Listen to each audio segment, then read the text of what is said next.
The Steelers, don't forget, once upon a time, back in those 2005 Steeler days, right? Where they beat the Seattle Seahawks in the Super Bowl, right? Excellent. They were, look it up, Chris, I believe they were the 6th seed going in. They were one of those teams that went on the road and they just kept winning and winning and winning. They went to Indianapolis at one time, and, remember Bettis in the season where he was getting ready to roll off into the sunset, ball went up in the air, and Big Ben made one of the greatest tackles. Mm-hmm. Oh, just stuck his leg in out. playoff history. Turned him inside out. Oh, my gosh. And, then they made the Super Bowl against the Seattle team that had Sean Alexander, one of the best running games around behind Walter Jones and Hutch, 2 Hall of Famers. You're right. 6 seed, 11-5. Yeah, man. And Hines Ward throws a touchdown pass to Antoine Randall L., and the Steelers win it all. That was a year where Roethlisberger was one of those young pups, and Cowher was telling him, screw it up. Pretty much. Yeah. He was game manager. Before he was Big Ben writ large, he was game manager Ben. Yep. Now, here's Big Ben at the end of his run in Pittsburgh, and first half he's washed up Big Ben, and second half he's Big Ben. Should have been the Super Bowl MVP against the Arizona Cardinals, Big Ben. Dude, he was making plays last night in the second half. And so was Deontay Johnson, and so was Chase Claypool before he made an ill-advised first down signal. And then, I guess that last drive for the Steelers is their season, and certainly their night may be perfectly encapsulated, right? Is that the Vikings down the ball inside the 5-yard line, and the Steelers still have a 2-minute warning in their back pocket, and they snapped the ball around midfield right before the 2-minute warning. They got right there because Claypool made an incredible catch on the sideline that also included a pass interference penalty that stops the clock, even though he kind of rolled out of bounds. So it took them 13 seconds to go half of the field, and then it took them 90 seconds to go 10 more yards, as Ben was kind of dinking and dunking. And finally, one of them got out of bounds, and there was one last shot to the end zone, and Ben threw a perfect football. I've said so much crap about Ben this year, but that was a perfect football. He threw a few dimes last night. The ball got through really two did. defenders right into the hands of his tight end and Pat Freiermuth, but Harrison Smith made an equally as terrific defensive play to knock it loose. And now the Steelers are 6-6-1, and I'm still not giving up on them. The schedule looks terrible, and I know a show like this one I should throw them under the bus and say Claypool is a moron and and Tomlin's forgotten how to coach. Not here. Not here. Not when you're 6-6-1 and you got 3 teams sitting in front of you at 7-5. Can't do that yet. It doesn't look good because the Titans are coming in next. And then they've got to play Kansas City and the Browns and the Ravens. That's a problem. And you've already been swept by the Bengals. And you've already lost to the Chargers, who are right there in front of you. But you have beaten the Bills. And you do have that one tie that kind of negates all the tiebreakers anyway. You just got to be better than everyone else the rest of the way. And that's a dicey proposition.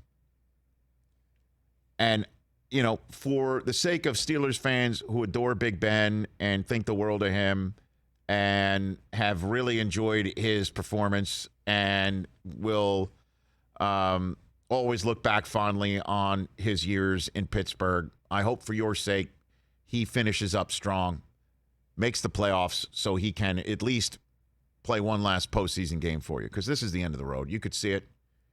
You could feel it. There's no way that 2022 they're going to run this back and he suddenly finds the fountain of youth and they're going to be back like the Steelers before. And I will proffer those same Steelers fans, if you sit there and you're hoping that Aaron Rodgers is going to despise the Packers by the end of this season so much that he wants to go and uproot everything and finish his season, his last 3-4 years of viability for the Pittsburgh Steelers organization, I would say you probably have another thing coming. So I don't think he's doing that. Rodgers is back on the Packers. If I had to guess right now, but again, I don't know if I don't think they're going to have another fourth down situation where they don't trust Rodgers again.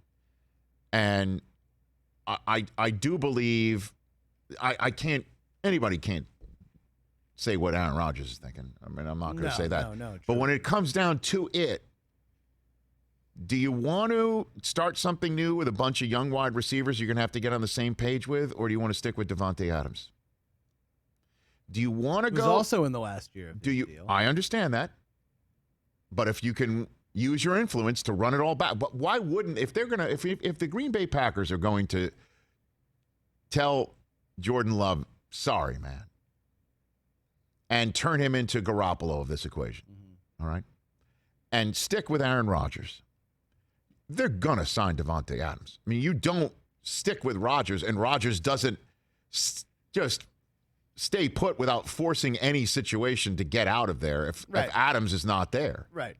You know, you're going to sign them both back. That's the way you're going to do it. So you want to stick with Adams. You want to stick with a spot that you know. You have to move. You also know exactly everything's set up the way you want it, presumably. Why go anywhere else? The coach knows you. You know the coach. If you don't have a problem with him, why would you go try something new? I know you had a problem yesterday when our guest Chris Carter termed Belichick not wanting Brady anymore. They said they gave up on Brady. It's not really what happened. Well, that's one way to term it. Another way to term it is they tried to get him to stay, even though a lot of stuff happened with his contract prior to the season that meant this was over. But you don't, and that I just don't like the phrasing. Like, you don't, after 20 years, you don't give up on someone. They just. Well, you do give up on that someone if that someone says, I'm not ready to be given up on. Tom wanted to keep playing and wanted a big extension for $30+ million a year, and Bill was like, no. It's a little different. But the bottom line is, do you want to stick with the guy for 2 more years or not? Because I'd proffer to say, if Brady had stuck around, let's just give it up there. Let's just say that's all good. They're going to be doing it again. Last year wouldn't have been as bad. And this year, we'd be talking about a wrap in the AFC. Right? I just don't think it's fair to speculate because, you know, the reason why Tom ultimately left is because the team wasn't any good. And there was nobody really around him. But that's what we're doing right now is speculating, because if I'm in anywhere, shape, or form in the realm of speculate, right, the county of speculation, nothing is more up in the air than trying to guess what Aaron Rodgers is thinking. No, and I totally agree with you. I guess my whole point of how we started this conversation was Green Bay or the field for Rodgers next year. You're going to take Green Bay? Yeah. Okay. But I also don't know the way the season's going to end. Because the way the season, you think his mind is not made up right now? Because the way the season ended last year, don't you think that had a lot to do with what happened afterwards? No, I think it still all goes back to the drafting of Jordan Love. Maybe so, but the way that it ended last year with Brady getting the win in that spot. Yeah. Brady winning the Super Bowl, it kind of what you said immediately after. That's what I'm saying. Like, that's what I'm saying. Like, if we checked in with the situation at this point last year, even with the drafting of Love and everything else, and what we still don't know what happened in this offseason.